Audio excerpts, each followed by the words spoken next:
mata kuliah Teknologi Perkantoran oleh dosen pengampu Ibu Yulianti Toralawe, SPD MPD. Saya Fitra Kulati, yaitu saya mengambil salah satu alat teknologi perkantoran, yaitu komputer merek Acer. Dan saya Dewi Adriatami, di sini saya mengambil alat teknologi perkantoran, yaitu kabel data. Dan saya Fariman Saifullah, saya mengambil kalkulator Joyco. Oke, di sini sebelum masuk ke cara penggunaan, keuntungan dan kekurangan dari komputer Acer, yaitu di sini saya menjelaskan sedikit terlebih dahulu apa pengertian dari komputer. Nah, teman-teman, komputer adalah perangkat elektronik yang dapat melakukan pengelolaan data, perhitungan, dan operasi lainnya secara otomatis. Komputer terdiri dari perangkat keras atau yang disebut dengan hardware dan perangkat lunak yang disebut dengan software. Nah, di sini ada cara penggunaan dari komputer. Yang pertama yaitu adalah nyalakan komputer dengan menekan tombol power. Yang kedua ada masukkan kata sandi jika diminta. Yang ketiga ada pilih bahasa dan negara. Selanjutnya di sini ada atur tanggal dan waktu. Yang kelima ada hubungan ke jaringan WiFi. Yang keenam pasang driver untuk perangkat keras. Yang ketujuh ada gunakan sistem operasi Windows atau Chrome OS untuk menjalankan aplikasi. Dan yang terakhir ada simpan data dan file pada hard drive atau SSD. Selanjutnya di sini ada keuntungan komputer merek Acer. Yaitu yang pertama, harga terjangkau. Selain harga terjangkau, yaitu ada berbagai model dan spesifikasi, ada kualitas produk yang baik, layanan purna jual yang lunas, ada yang meningkatkan produktivitas dan efisiensi, yang keenam ada komunikasi dan kolaborasi yang baik, lebih baik. Yang ketujuh ada akses ke sejumlah besar informasi. Yang kedelapan ada desain yang ramping dan ringan. Yang kesembilan ada baterai yang tahan lama. Dan yang terakhir ada dukungan teknologi terbaru. Selanjutnya yang terakhir ada kekurangan komputer. Itu masalah kualitas pada beberapa model. Yang kedua ada desain kurang menarik pada beberapa model. Yang ketiga dukungan software terbatas. Yang keempat ada kinerja baterai yang kurang baik pada beberapa model. Yang kelima masalah kesehatan fisik jika digunakan dalam jangka waktu lama. Keenam ada ketergantungan pada teknologi. Yang ketujuh ada kerentanan terhadap virus dan malware. Yang kedelapan ada biaya perawatan yang tinggi. Kesembilan keterbatasan upgrade pada beberapa model. Dan yang terakhir dukungan pelanggan yang terbatas.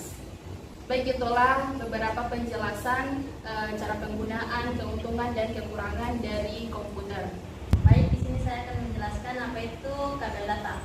Kabel data adalah perangkat keras berbentuk kabel yang digunakan untuk mentransfer data atau informasi dari satu perangkat ke perangkat lain. Selanjutnya, cara penggunaan kabel data yang pertama yaitu hubungkan ke perangkat yang sesuai.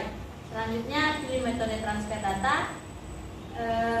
Pada perangkat seperti smartphone biasanya muncul opsi mode transfer seperti transfer file atau MPV, transfer foto atau PTP, atau hanya CRT only. Pilih mode yang sesuai. Untuk beberapa perangkat lunak tambahan mungkin diperlukan seperti iTunes untuk perangkat Apple. Selanjutnya gunakan software tertentu. Jika data seperti foto atau dokumen akan dipindahkan, Anda bisa menggunakan file explorer bawaan komputer atau aplikasi pengelola file.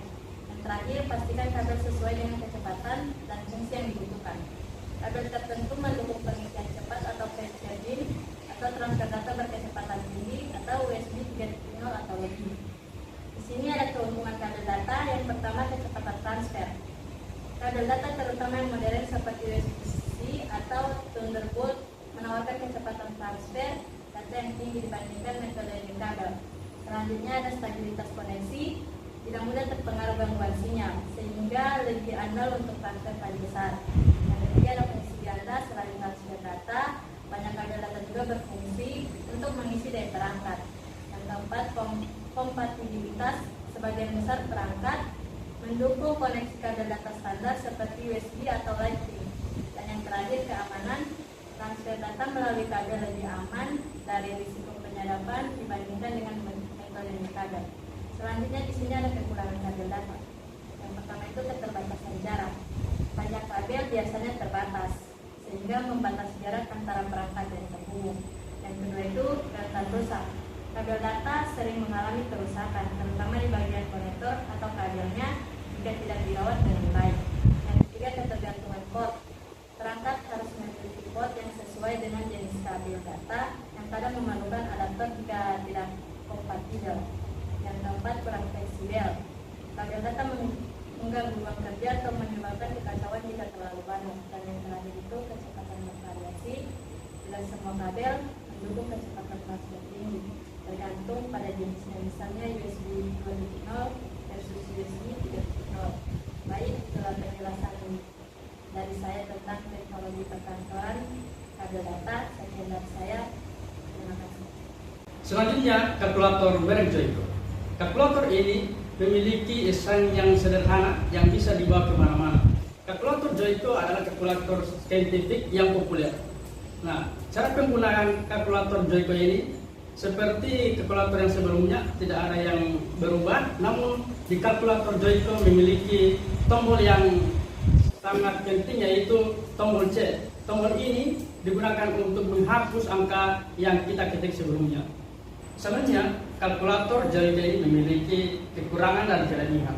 Nah, kelebihan dari kalkulator Joico ini yaitu efisiensi energi karena menggunakan dua power, tenaga matahari dan baterai, sehingga tidak perlu sering mengganti baterai.